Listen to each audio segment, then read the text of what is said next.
अल्लाहुम्मा सल्लि अला सय्यिदिना व मौलाना मुहम्मदिन।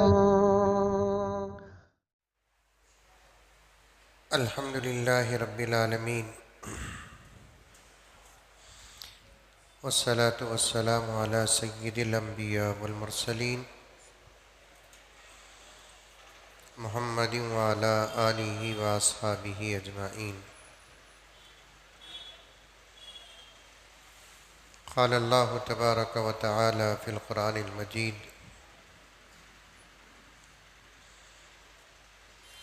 अऊज़ु बिल्लाहि मिनश शैतानिर रजीम बिस्मिल्लाहिर रहमानिर रहीम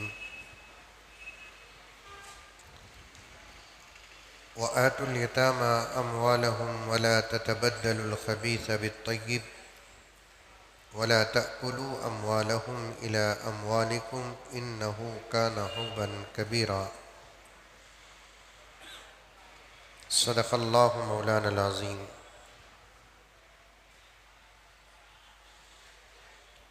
अल्लाहुम्म सल्लि अला सय्यिदिना नबिय्यिना मौलाना मुहम्मद व अला आलि सय्यिदिना नबिय्यिना मौलाना मुहम्मदिन व बारिक वसल्लिम।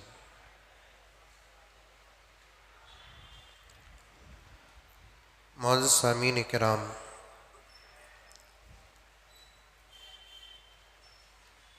यतीम और यतीमों के हुकूक़ के मुताल्लिक़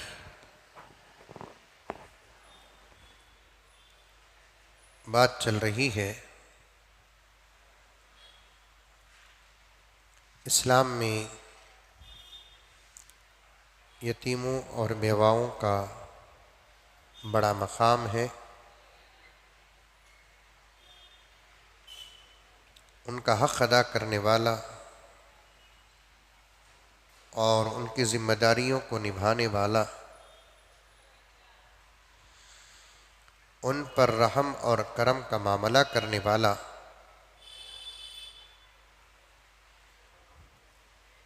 कल इंशाअल्लाह ताला जन्नत में नबी पाक सल्लल्लाहु अलैहि वसल्लम के बहुत क़रीब रहेगा।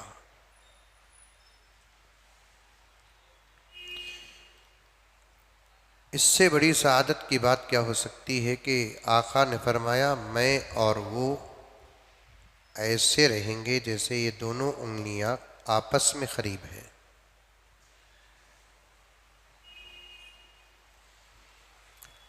बाज़ उलमाए किराम ने पैगंबर के इस फरमान और पैगंबर के इस इशारे के मुताल्लिक़ फरमाया, एक दर्जा होगा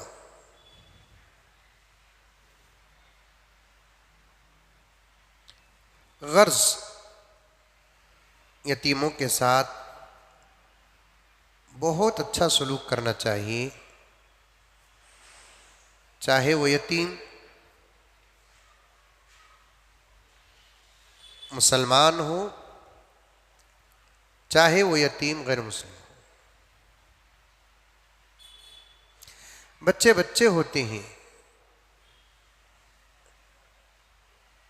सिर्फ अपनी ज़रूरत को वो सामने रखते हैं, धर्म समझने का दिमाग उनके पास अभी आता नहीं। हम लोगों को चाहिए कि हम हमारे ख़ानदान में रहने वाले यतीम, मोहल्ले में रहने वाले यतीम और अतराफ़ व अकनाफ रहने वाले यतीमों के साथ बहुत अच्छा सलूक करें।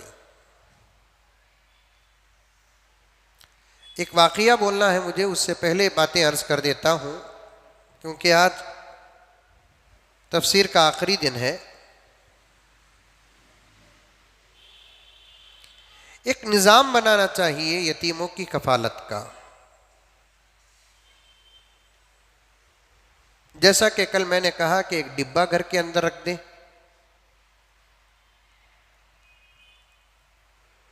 ख़ानदान में कितने यतीम और बेवा हैं उनकी फहरिस्त हमारे पास रहे।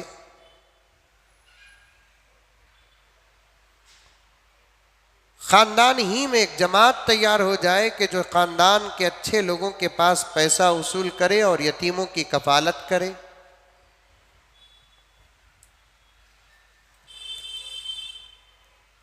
हुकूमत को भी इसके मुताल्लिक़ ख़ास तवज्जो देने की ज़रूरत है, लेकिन बजाय हुकूमत यतीमों की ज़िम्मेदारी अदा करने के, हुकूमत खुद पैसे जब सामने आते हैं तो यतीम बन जाती है।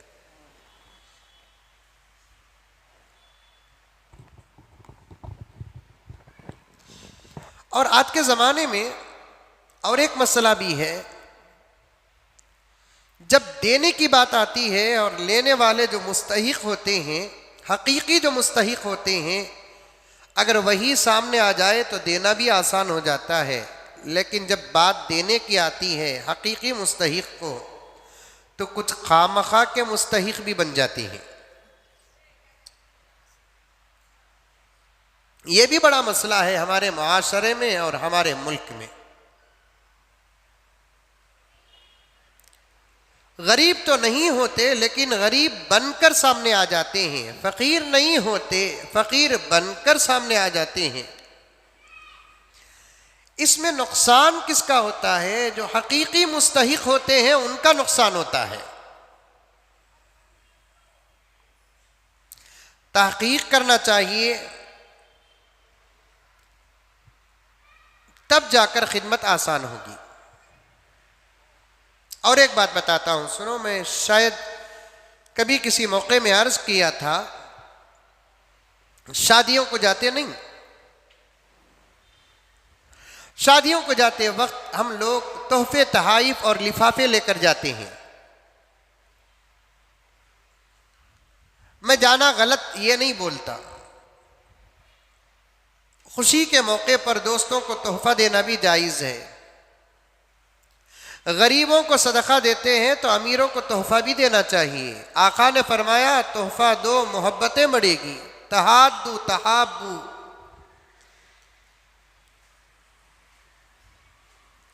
लेकिन तोहफा देते वक्त नीयत खालिस होनी चाहिए, साफ होनी चाहिए। लेकिन आजकल तोहफा देते वक्त नीयत में खोट होती है। कोई हमारा मकसद है तो हम लोग तोहफा देते हैं, वरना तोहफा नहीं देते। और बाज़ जगहों पर तोहफा इस नीयत से देते हैं कि हम देंगे तो हमारे बच्चों की शादी में वो लोग भी लाकर रखेंगे। कई करियों के अंदर बाकायदा शादियों के मौके पर टेबल डालकर कापियां रखकर बैठ जाते हैं, कौन कौन तोहफा दिए ही। अब जब शादी की दावत आती है तो बराबर हम लोग देते हैं, देखते हैं, या उन इलाकों में देखते हैं कि भाई मुजाहिद के घर से हम ना शादी में तोहफा आया क्या, अब उनके घर में शादी है, हमें जाकर देना कि नहीं देना कि। ये बराबर सूद का मसला हो जाता है।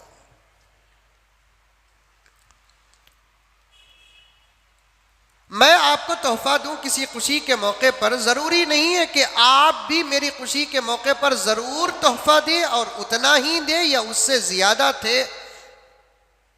देना ज़रूरी समझना भी गलत है, ज़्यादा देने की या देने की आस रखना भी गलत है, कम देने पर मजाक उड़ाना भी गलत है।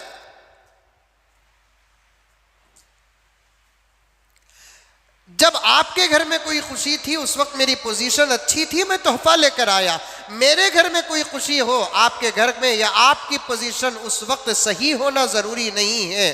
तोहफे को ज़रूरी समझने का माहौल जिन खानदानों में है वहां पर तो लोग कर्ज लेकर तोहफा लेकर जाते हैं।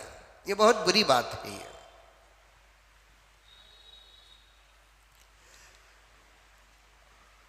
बाज़ जगहों में तो औरतें अपना जेवर बेचकर तोहफा लेकर जाती हैं, अगर नहीं लेकर गए तो चर्चा होता है, उस वक्त नहीं तो बाद में मजलिसों में मजाक उड़ाया जाता है।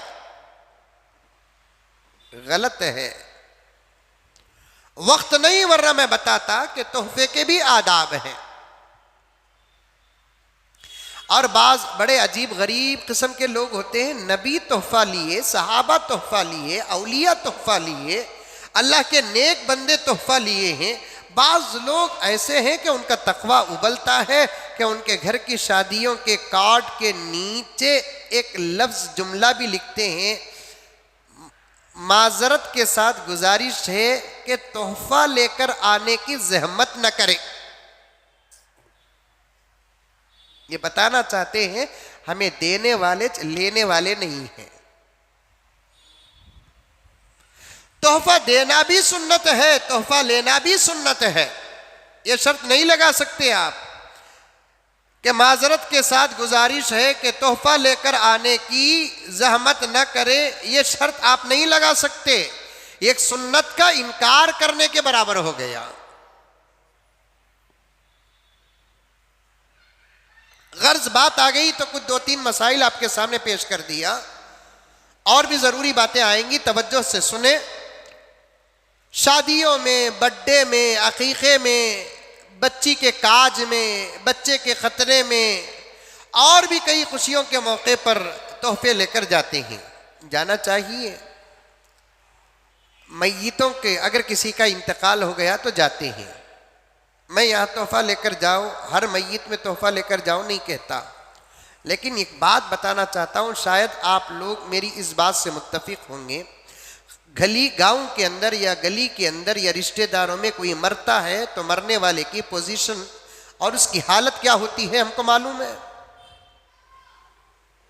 भाई फला साहब का इंतकाल हो गया, अच्छा कमाया खाया पिया भी, खैर मर गया ना वो अफसोस, लेकिन जोरू बच्चा को क्या भी कम रख को मरियानी। चर्चे होते नहीं होते? अरे होते नहीं होते भाई। मर गया वो अफसोस हो रहा है, सो जीना था अभी जरे दिना, लेकिन जोरू बच्चा को क्या भी परेशान कर को मरिया नहीं, अल्लाह का दिया 4-4 बिल्डिंगा ही चर्चे होते हैं।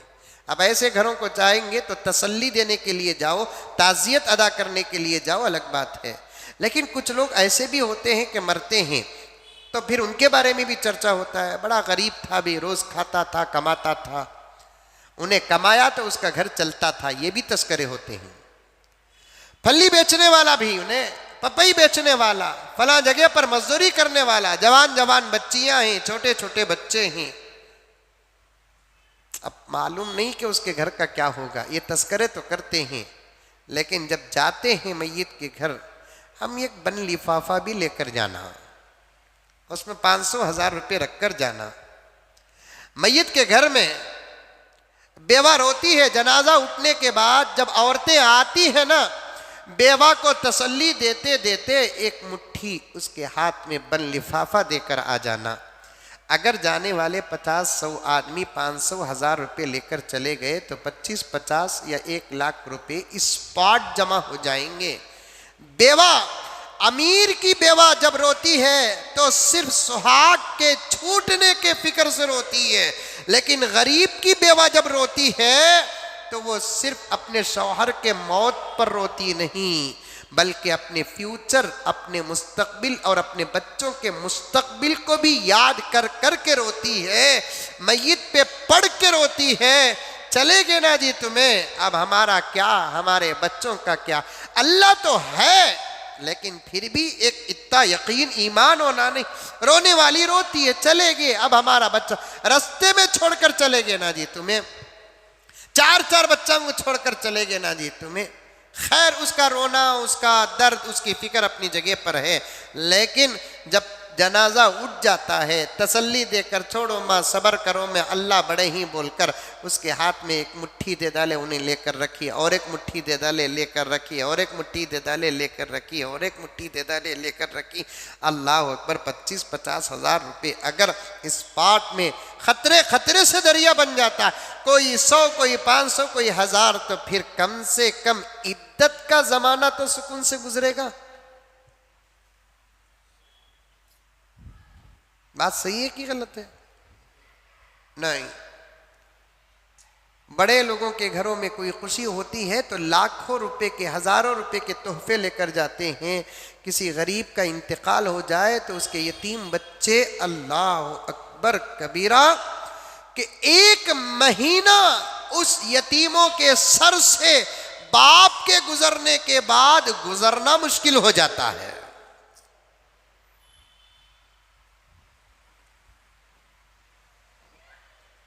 कई वाक़ियात हैं।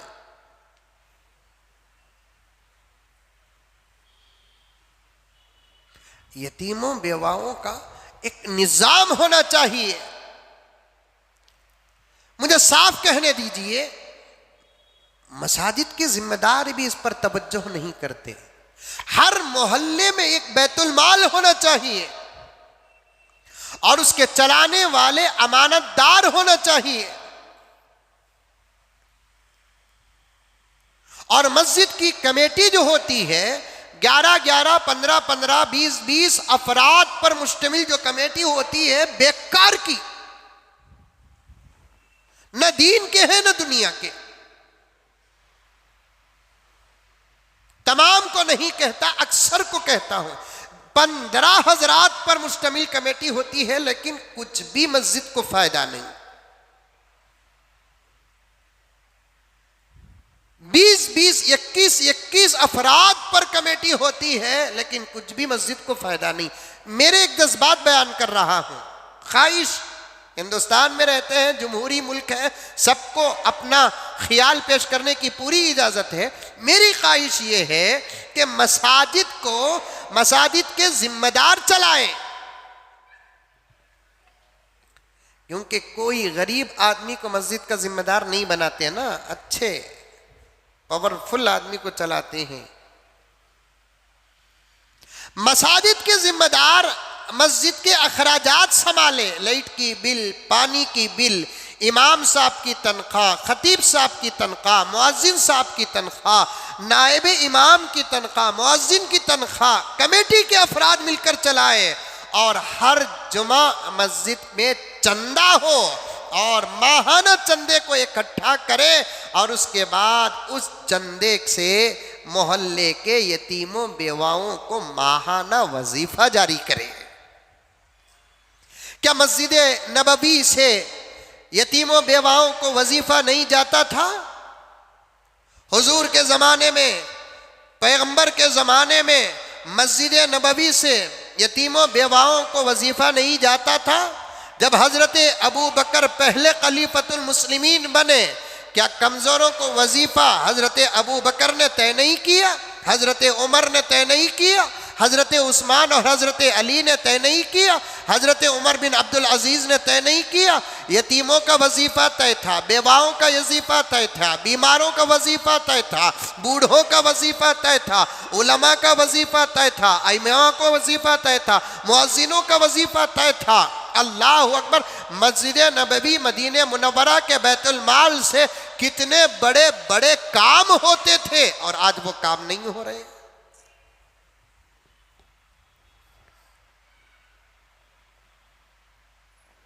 अफसोस है।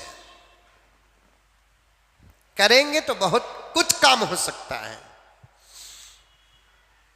आसानी के साथ हो सकता है, कोई मुसीबत नहीं होगी, कोई बार कोई बोझ नहीं पड़ेगा, आसानी के साथ काम होगा।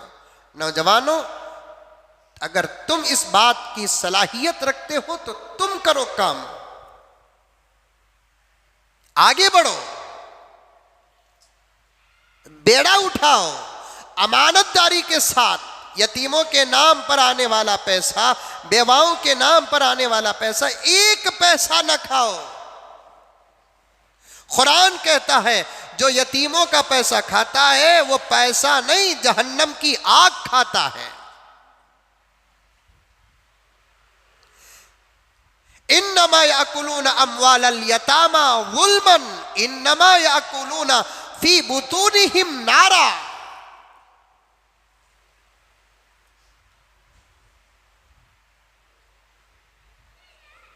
यतीमी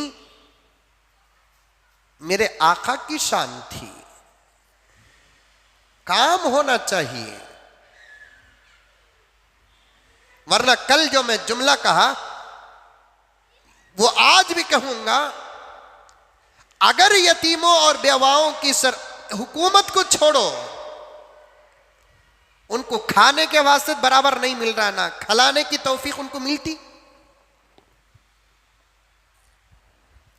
हुकूमत ये काम करेगी, सेंट्रल ये काम करेगा, स्टेट ये काम करेगा, पार्लियामेंट से बजट जाएगा, असम्बलियों से बजट जाएगा, नहीं, इसकी तरफ तवज्जो न करो। हमको करना है, लेकिन करते नहीं हम। करेंगे इंशाअल्लाह ताला। रातों में अगर यतीम बाप को याद करके रोता है तो अलग बात, अपनी ज़रूरतों को सामने रखकर यतीम अगर रात में रोता है बाप को याद करके, तो फिर अल्लाह का अर्श लर्जेगा। मेरे अल्फाज पर गौर करो। सिर्फ बाप को याद करके रोकता है तो अलग बात, एक एक खतरे का उसे अजर मिलेगा, सबर मिलेगा। अगर वो अपनी अरमानों को, आरजुओं को और अपने ज़रूरियात को सामने रखकर बाप को याद रखेगा, मैं समझता हूं मोहल्ला खानदान उसकी ज़रूरतों को पूरा करने की ताकत रखता हो, फिर यतीम रात को रोता है तो अल्लाह की मदद उस मोहल्ले और ये खानदान को कभी नहीं आएगी। और एक बात बताता हूं, सुनो, तवज्जो से सुनो, बहुत अहम बात बता रहा हूं। उसके बाद वाक़िया बोलकर अपनी बात को खत्म करूंगा। तवज्जो से सुनना मेरी बात, ये मसले को बहुत तवज्जो से सुनना। मैं 1 से 10 मरतबा गुजारिश करता हूं कि अब जो मैं मसला बयान कर रहा हूं और जो बात कह रहा हूं इसे तवज्जो से सुनो। माँ बाप का अगर पहले इंतकाल हो गया तो माँ बाप की दौलत विरासतन बच्चों को, पूरे बच्चों को तकसीम होगी। अच्छा, यतीम ही का मसला बता रहा हूं, लेकिन मसला सुनो। माँ के नाम पर प्रॉपर्टी थी या बाप के नाम पर प्रॉपर्टी थी, मिसाल के तौर पर बाप के नाम पर प्रॉपर्टी थी, बाप का इंतकाल हो गया तो बाप के पूरे बच्चों को, चाहे पहली बीवी के हो, दूसरी बीवी के हो, दिखाकर शादी किया हो कि छुपाकर शादी किया हो, सबको हिस्सा मिलेगा, याद रखो। कब्जा करके बैठ जाते हैं, जैसे नाक साब हुद में कब्जा करके बैठता है, घर घर कब्जा कर लेते हैं। और इन अहमकों को मालूम नहीं, जिन घर को कब्जा करके बैठे हैं उस घर में खुद ये लोग ज्यादा देर नहीं रहने वाले हैं। उनका जनाजा भी इस घर से उठेगा और वो भी छोड़कर जाने वाले हैं। देकर जाएंगे तो वहां सवाब इंतजार करेगा, अगर कब्जा करेंगे तो अजाब इंतजार करेगा। किसी का इंतकाल होता है तो फौरन उलमा के पास आ जाओ कि पूरा खाका रखो। हजरत हमारे अब्बा का इंतकाल हो गया, हमें इत्ते भाना इत्ते भाया, इत्तियां की शादी हुई, इत्तियां की नहीं हुई, इतनी दौलत अब्बा के पास है, कैश इतना था, प्रॉपर्टी इतनी है, आना सो इतना है, जाना सो इतना है, क्या करना हजरत? नहीं, मंजे भी मसले पूछती अल्लाह बचाना पूछती, लेकिन ये मसले लाखों में एक भी नहीं पूछता। की तो मालूम, पूछा तो अटक तुम्हें, पूछा तो देना। मौलाना को पूछेंगे तो मौलाना शरीयत की बात बताएंगे, लायरा को पूछेंगे, लायरा हमारी बात बताएंगे।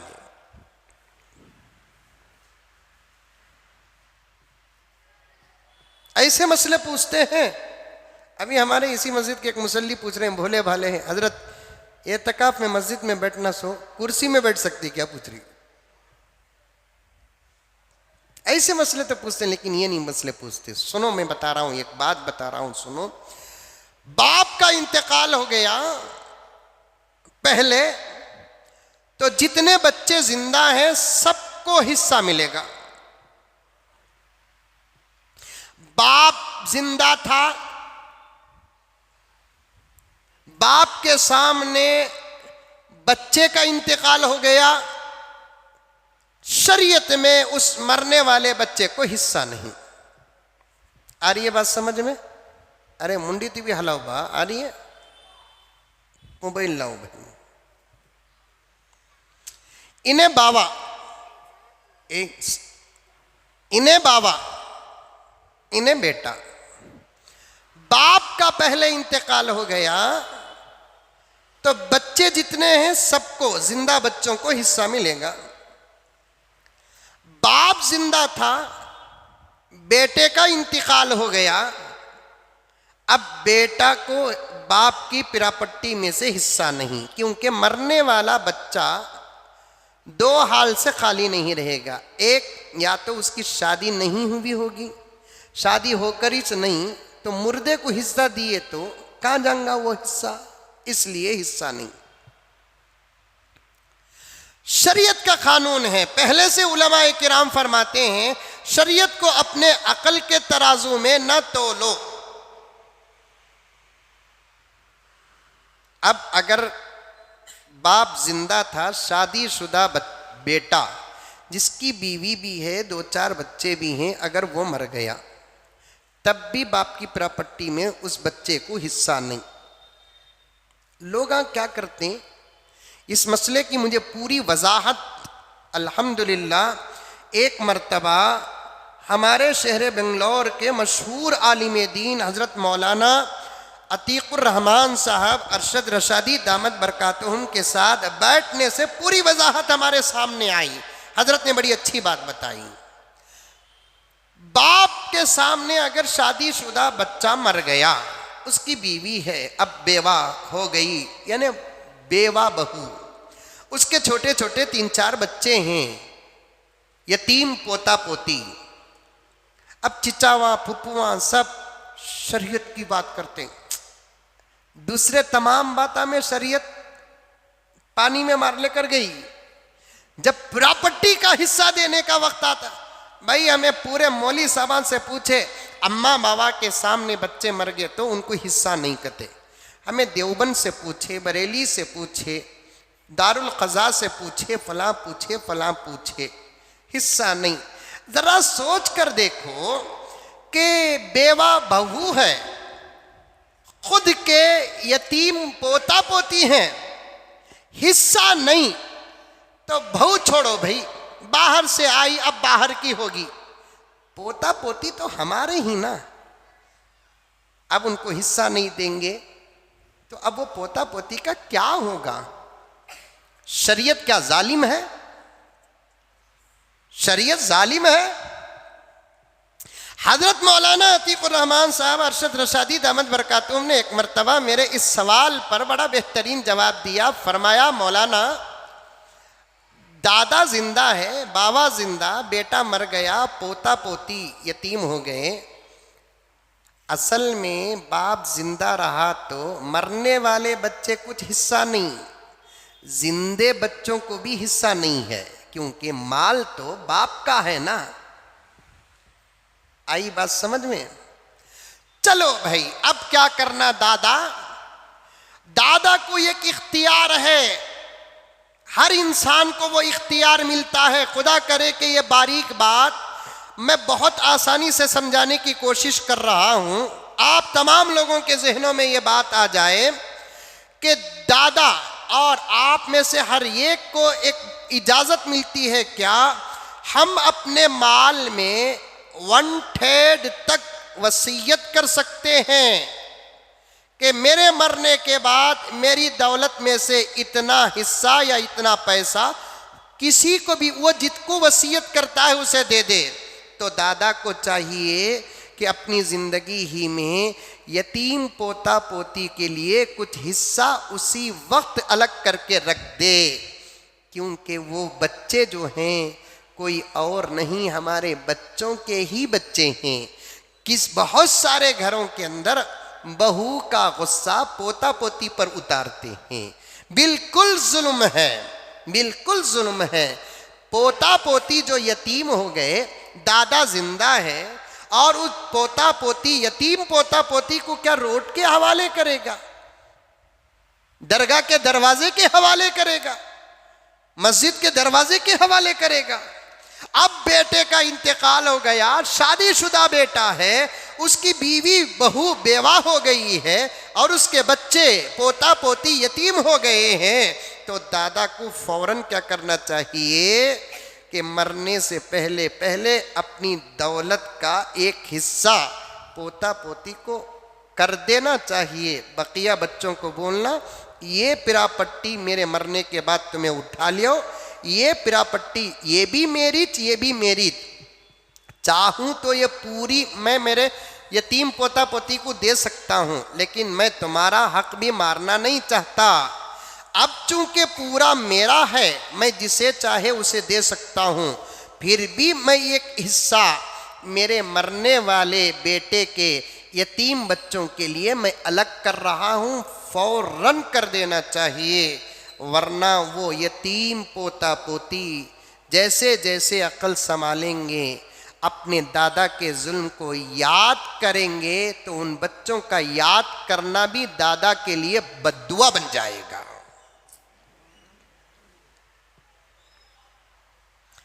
कई जगहों पर यह मसला है, भाई माँ बाप के सामने बच्चे मर गए तो हिस्सा नहीं, हिस्सा नहीं, हिस्सा नहीं, हिस्सा नहीं बोलकर क्या कोई पोता पोती यतीम पोता पोती को छोड़ दे लेंगे? बहू अपनी जिंदगी की कुर्बानी देती है, अब मैं दूसरी शादी नहीं करूंगी, इन बच्चों के लिए मैं मां बनकर हमेशा के लिए रह जाऊंगी, अब मुझे शादी की कोई जरूरत नहीं है। इतनी बड़ी कुर्बानी हमारे पोता पोती की मां दे रही है, उसे ऐसे ही छोड़ देंगे? ये बहुत बड़ा जुल्म है।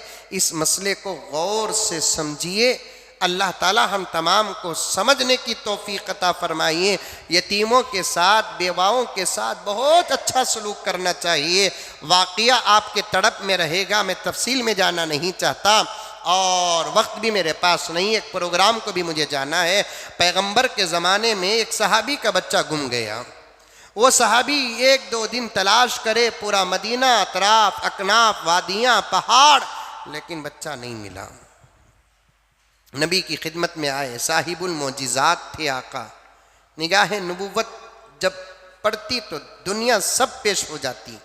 आका की खिदमत में आए, आकर अर्ज़ करने लगे, या रसूल अल्लाह मेरा बच्चा नज़र नहीं आ रहा है, ज़रा आप अपने मोजिज़े से बता दीजिए कि मेरा बच्चा कहाँ है। उसकी माँ 3 दिन से बहुत बेकरार है, मैं भी बहुत बेकरार हूँ। आका ने फरमाया तलाश किया या रसूलल्लाह, नहीं मिला। क्या उम्र थी? ये उम्र थी। क्या कपड़े पहना था? इस कलर के कपड़े पहना था। नबी के सामने एक सहाबी बैठे थे, उन्होंने कहा या रसूल अल्लाह, मैं अब जिस रास्ते से आया वहाँ बहुत सारे बच्चे खेल रहे थे, उसमें से एक बच्चा इन्हों जो पहचान बता रहे हैं उस पहचान का बैठा हुआ है, हो सकता है कि वो बच्चा उन्हीं का हो। फलां जगह पर बहुत बच्चे खेल रहे हैं, एक बच्चा उनमें भी बैठा है जिसके चेहरे पे मायूसी वगैरह है। आका ने फरमाया जाओ भाई जाओ, जाकर देखो, शायद तुम्हारा ही बच्चा होगा। अब वो सहाबी पैगंबर से इजाज़त लेकर फौरन जाते हैं। थोड़ी दूर नहीं गए, पैगंबर कहते हैं जाओ उनको बुला लेकर आओ। पीछे से एक सहाबी जाकर कहने लगे भाई अल्लाह के रसूल आपको बुला रहे हैं। अब फिर उनकी अवसान खता हो गई, शायद नबी को मालूम हो गया होगा कि मेरा बच्चा नहीं है, ये खबर दे रहे हैं। आते हैं डरते हुए, तो नबी ने फरमाया कि घबराओ नहीं, अल्लाह तुमको तुम्हारे बच्चे से मिलाएगा, लेकिन मैं बुलाया इसलिए कि कई बच्चों के साथ तुम्हारा बच्चा भी वहां खेल रहा है। 3 दिन के बाद तुम तुम्हारे बच्चे से मिलोगे।